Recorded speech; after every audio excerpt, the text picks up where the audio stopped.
नमस्कार दोस्तों। कहते हैं कि आग लगेगी तो सिर्फ लकड़ियां ही राख नहीं होंगी, चिंगारी उड़ करके हवाओं को भी राख बना देंगी। मतलब कि गेहूं के साथ घुन भी पिसता है, ये तो आपको अच्छे से पता होगा। और दोस्तों वही हुआ है मिडल ईस्ट में।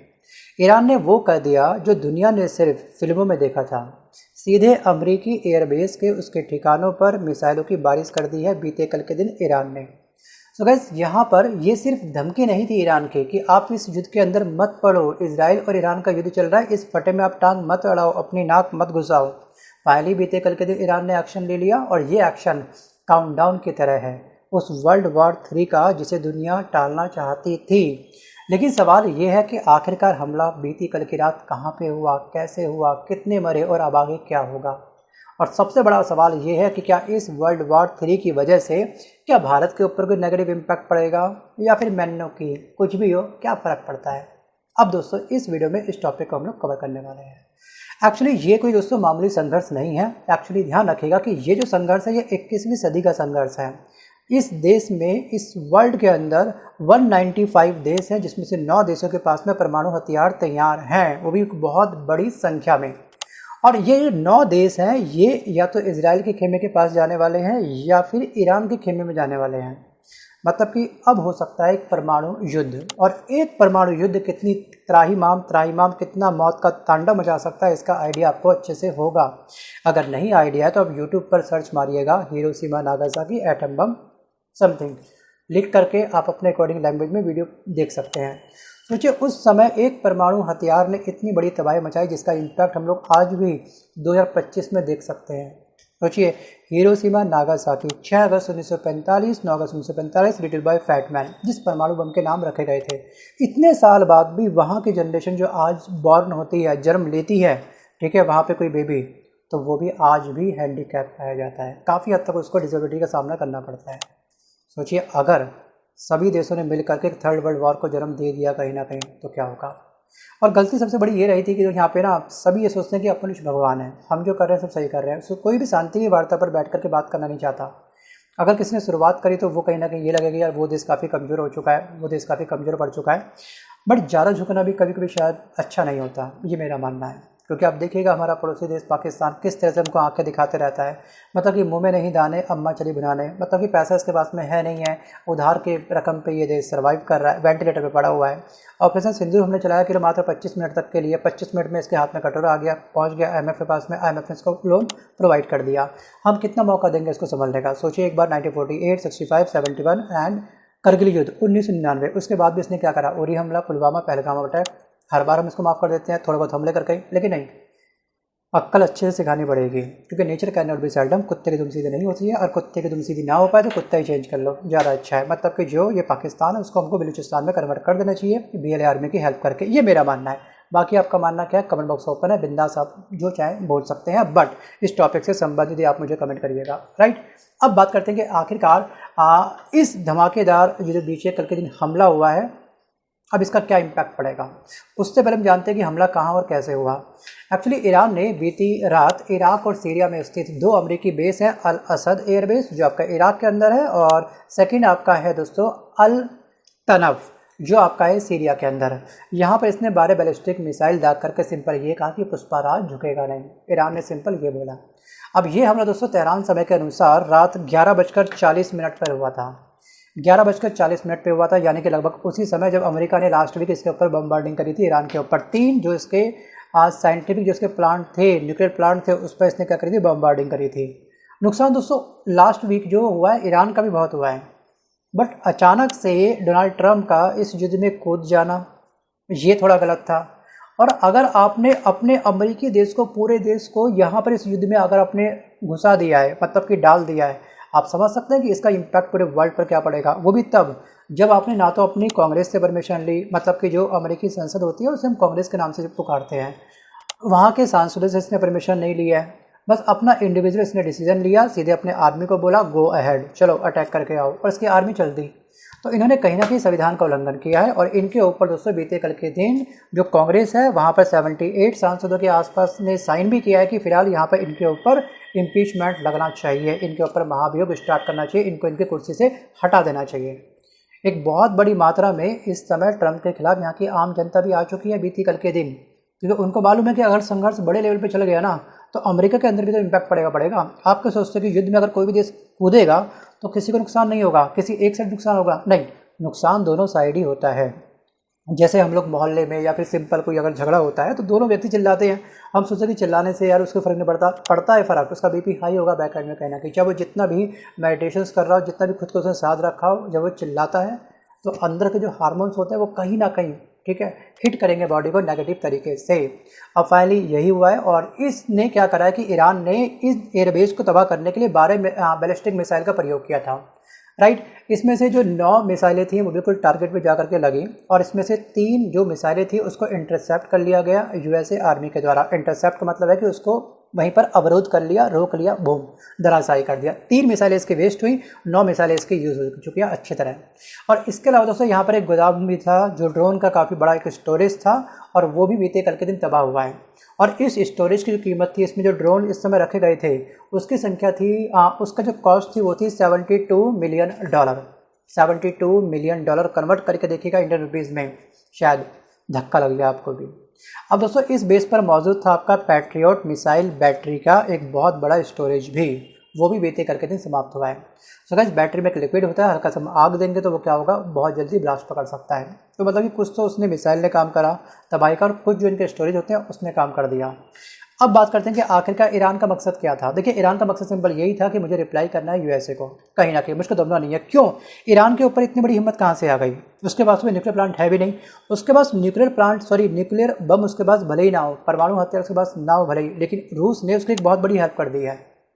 रूस के साथ में, ईरान के साथ में इस समय चीन भी तो है। सोचिए, अगर चीन अपने कदम पीछे कर लेना कहीं ना कहीं पूरे वर्ल्ड से, तो पूरे वर्ल्ड के अंदर एक बहुत बड़ी स्थिति खराब हो सकती है। आपको याद होगा रेसिप्रोकल टैरिफ जो ने लगाया था चीन के सामानों पर, तो चीन का आने वाला सामान महंगा हो गया था। इसका जो परम मित्र था क्या, एलन मस्क, टेस्ला की गाड़ी बिकना बंद हो गई थी। सोचिए, अगर हमारे देश से भी, भारत से भी अगर हम मेड इन चाइना को हटा दें कुछ समय के लिए, आप कल्पना करके देखिएगा, आप जिस लाइट में बैठे हो ना, वो लाइट कहाँ से लाओगे? सूरज की रोशनी कब तक आएगी? रात को 8 बजे के बाद क्या करोगे? अंधेरा अंधेरा। जो मतलब कि जो आपके घर में जो एलईडी बल्ब है या फिर जो भी आप यूज़ करते हो, मेड इन चाइना से हमारा घर भी पूरी तरीके से पटा हुआ है, हर तरफ मेड इन चाइना।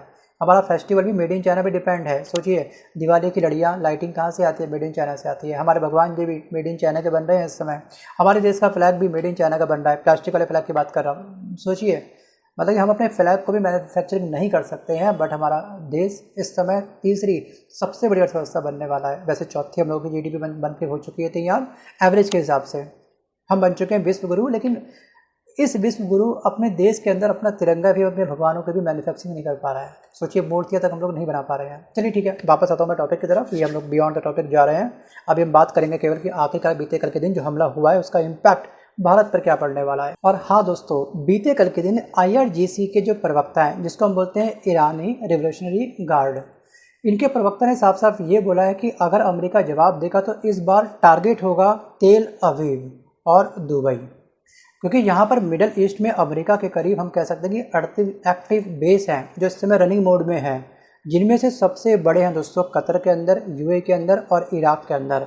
और अमेरिका के मिडल ईस्ट में जो तैनात सैनिकों की संख्या है वो लगभग हम कह सकते हैं कि 45,000 के आसपास है।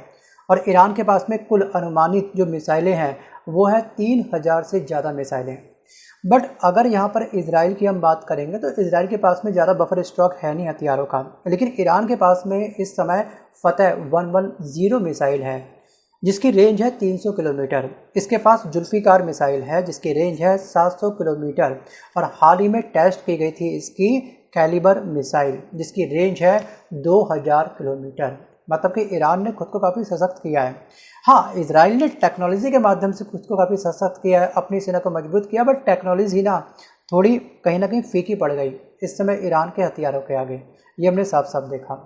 और अमेरिका ने अब तक सीधा जवाब सच कहूँ तो तरीके से नहीं दिया है, बस एक बार इसके ऊपर बम्बार्डिंग करी लास्ट वीक में, लेकिन इसके इस हमले के बाद में ईरान का कुछ खास नहीं बिगड़ा है। जो गूगल मैप की इमेजें निकल के सामने आई है, सैटेलाइट की जो इमेज सामने निकल करके आई है, उसमें ज़्यादा इम्पैक्ट नहीं दिखा इसकी बम्बार्डिंग का। और फाइनली पोल पट्टी खुल गई थी यहाँ पे ट्रंप की। ट्रंप ने जैसे हमले के बाद में आकर के काफ़ी फ़ख्र से बोला कि मैंने उसके 3 जो थे न्यूक्लियर प्लांट को तबाह कर दिया, ठीक है, अब वो ख़त्म हो गया ईरान वगैरह, ऐसा कुछ खास नहीं हुआ है।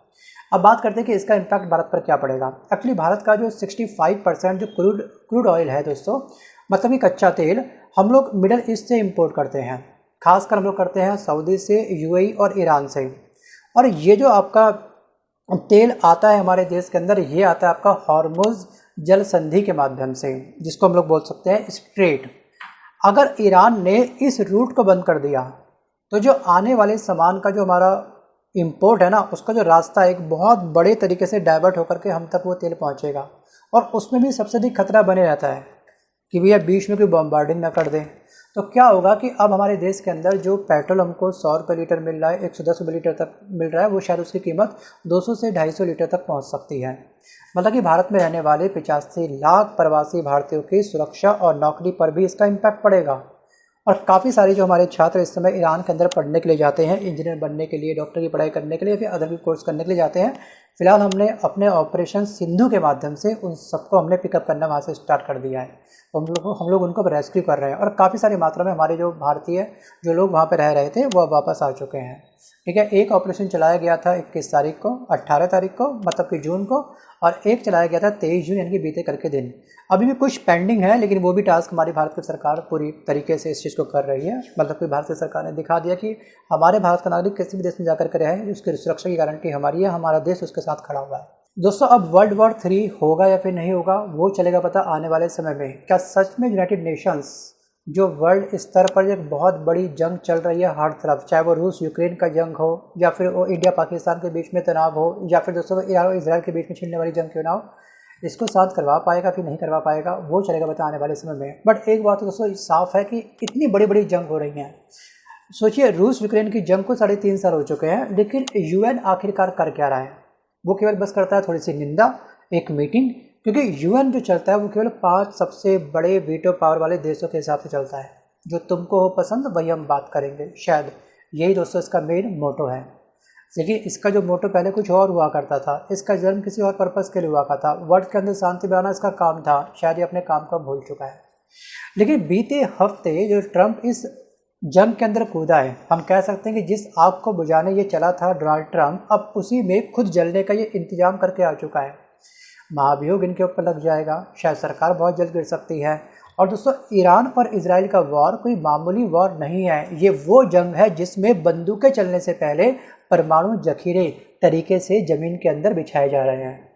सोचिए, ईरान के लिए रूस तैयार बैठा है न्यूक्लियर बम उसको देने के लिए, भैया आ जाओ बम मुझसे ले लो, करो बमबार्डिंग, तुम एक काम करो तुम इजराइल के ऊपर हमला, तुम करो यूएसए के ऊपर हमला, बहुत स्टॉक पड़ा है हमारे पास में, रखे एक्सपायर हो जाएगा, कोई अपना दोस्ती इस्तेमाल कर ले। भाई आखिरकार रूस उसकी हेल्प क्यों ना करे? भाई ट्रंप भी तो यूक्रेन की हेल्प कर रहा है, उसके दुश्मन की रूस यूक्रेन का युद्ध चल रहा है और यूक्रेन की लगातार ये हेल्प कर रहा है ट्रंप, तो भैया वो भी अपना खेला करेगा अपने हिसाब से। और यहाँ पर इजराइल अब शांति की भीख मांग रहा है सच कहूँ तो, लेकिन ईरान ने साफ साफ ये बोल दिया कि अब हम जंग को बंद नहीं करने वाले हैं। यानी कि जो चला था दूसरों की चादर खींचने के लिए, अब उसे ओढ़ने तक के लिए भी लाले पड़ चुके हैं, वो भी कड़ाके की ठंड के अंदर। सोचिए, अब यहाँ पर दोस्तों छिड़ चुका है न्यूक्लियर महाभारत, क्योंकि मैक्सिमम देशों के पास में परमाणु हथियार है, वो भी भर भर के, एक नहीं, दो नहीं, 700-800 तक भी हथियार है कुछ देशों के पास में। उसका स्क्रीनशॉट आपके सामने ये रहा, आप खुद रीड कर लीजिएगा। सो गाइस, ये हमला दिखाता है कि अब ईरानी सिर्फ डिप्लोमेसी पर नहीं, सीधे जवाब देने के मोड में आ चुके हैं। अगला कदम दोस्तों अमेरिका का होगा या फिर नहीं होगा, आपको करना है थोड़ा सा अब इंतजार। सो गाइस, अब वक्त है आंखें खोलने का, क्योंकि आज जो गोलियां मिडल ईस्ट में चल रही है उसका धुआं हमारे देश तक आने में अब देर नहीं लगेगी। महंगाई यहाँ पर भी बढ़ेगी, और दोस्तों यहाँ पर अब हम किसका साथ देंगे अब वो चलेगा पता आने वाले समय में, क्योंकि हमको आवश्यकता ईरान की भी है, हमको आवश्यकता इजराइल की भी है, हमको थोड़ी बहुत आवश्यकता अमेरिका की भी है। बट हमेशा ध्यान रखिएगा कि जंगल में जो सीधे पेड़ होते हैं वो पहले काटे जाते हैं, तो ज़्यादा हमको सीधा बनने की भी आवश्यकता नहीं है। सो आज की इस वीडियो में बस कर इतना ही, मिलते हैं अपने वीडियो के साथ, तब तक के लिए धन्यवाद। बट आपकी इसमें क्या राय है मुझे कमेंट करके पक्का बताना। क्या आने वाले समय में इन सब देशों के बीच में क्या सीज फायर हो जाएगा, युद्ध विराम हो जाएगा, शांति वार्ता ये लोग करेंगे, यूएन एक्शन लेगा, या फिर एक बहुत बड़ा युद्ध अब जन्म लेने वाला है? थिंक अबाउट इट, कमेंट करना मत भूलिएगा।